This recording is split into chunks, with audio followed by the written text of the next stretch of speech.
pussy that wild. Drag to me is fun, you know, and obviously it's not natural or subtle. I've always been a fan of, you know, costumes, wigs, and makeup and stuff. As I said, that's kind of how I started. But I think that, especially in the world now, everybody's so politically correct and a lot of fun is missing from it, you know, even in the gay community. Oh, well, you can't say that, you offend this. I mean, I had a group of clowns tell me that I was offensive to the clown family, you know, that I was ruining the clown name. I mean, that's fucking crazy. You know, you can't do anything anymore. My mother insisted that we stay true to our Spanish heritage, so my first words were, housekeeping. I think I'm exactly the same in or out of drag. You know, people are like, I have to get into character.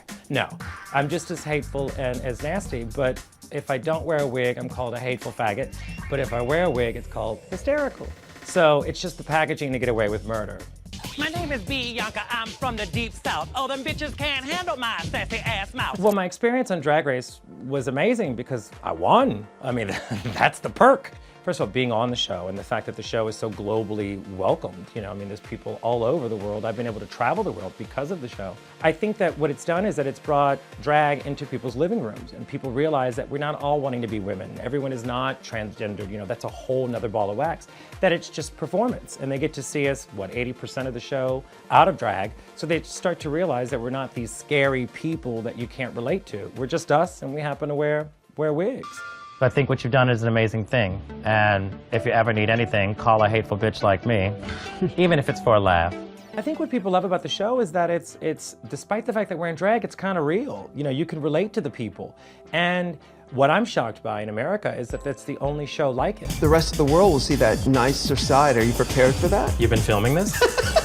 It's amazing to see how much bigger it's gotten, but I think that people have been a little more accepting, which is pretty amazing. Did you forget you were coming to court today dressed like that? You look like a damn roll of Scotch tape. Well, I thought it was... Don't piss on my leg and tell me it's raining. Nothing serious. You know, I always say that, you know, I'm a comedian and everything I'm saying should not be taken seriously. I want Bianca to finish a sentence without a joke. Okay. Courtney is an asshole. I think my love of hate is, I mean, it's not even hate, it's just honesty. So many people in this world are like, oh, well, you can't say that. You can say whatever the fuck you want. I'm a 40-year-old man, I've been through it, and what I'm speaking of is my experiences. I'm over here, bring both eyes, I'm right here.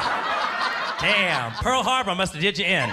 But I definitely think that, I mean, equal opportunity hater, yeah, I mean, I hate myself. You know, I'm the first one to make jokes about myself. You know, I mean, look at me, I'm a fucking clown. You know, I'm not some pretty spokesmodel. Like, if you can't laugh at yourself, you know, how the hell are you gonna laugh at anybody else? Isn't that a Rue saying? Hey, can't love yourself, love it. Please. I didn't have that sad gay life that they're gonna turn into a movie. There's enough people with that. And even so, I'm 40 years old. Who the fuck wants to hear that? I mean, people like, I was bullied, I was threatened. Girl, that's called high school. That's just life. I mean, I think that too much is spent on that. Sure, bad things happen. Sure, everything didn't turn out as it could have. I mean, I didn't plan this, but get the fuck over it. You know, there is light at the end of the tunnel. Quit dwelling on that. It's just called life, you know, and the minute you can laugh at it, it's great. Just keep going, because if not, you're dead. I remember when I was younger, I saw your daytime talk show, and it was one of those times when you were the only person that I saw on TV that was showcasing drag talent as talent. The meeting with Joan was unreal. I'd gotten a call from a publicist who had known a friend of mine that had written some stuff for Miss Rivers, and they said, do you want to do this thing with Joan? I was like, yeah. It worked out. We'd flown to California. Of course, we had to pay for our flights because she wouldn't. Jew. Who was your very first time? My very first time, it was a girl in high school. But like a good fag, after we had sex, I woke her up, cut her bangs, and did her roots. So we've been friends ever since. Here was this chance to sit in bed with her and do an interview. And it was no holds barred, and we could talk about anything. And I got to say that of all the people that I was interviewed by, she was probably the most generous and kind, which I didn't expect. I currently have a lawsuit against the Catholic Church because when I was an altar boy, nobody fucked me. So that is somebody, that's a group. Fuck them all, fuck them. Now you're picky, really? Yeah. No. And there I was complimenting your hat, your flaming purse, and look, this is what I get. Rude. And she generally laughed. I mean, my favorite thing was when she was laughing. I was that, you know, 10-year-old boy going, she's fucking laughing at me. You know, that was surreal. And then she died. Shady bitch. I killed her. Yeah, just get in bed with me. Hear that, ladies? I'm a killer in bed.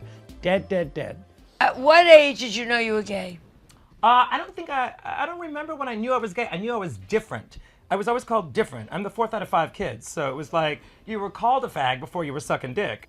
What I'm grateful for is that there's an opening to do it and to be out there and that people want to hear it. And I think that's definitely is what's missing in the world. I mean, to have somebody that's a loudmouth saying things that are insane. I mean, in America, you got me and you got Donald Trump.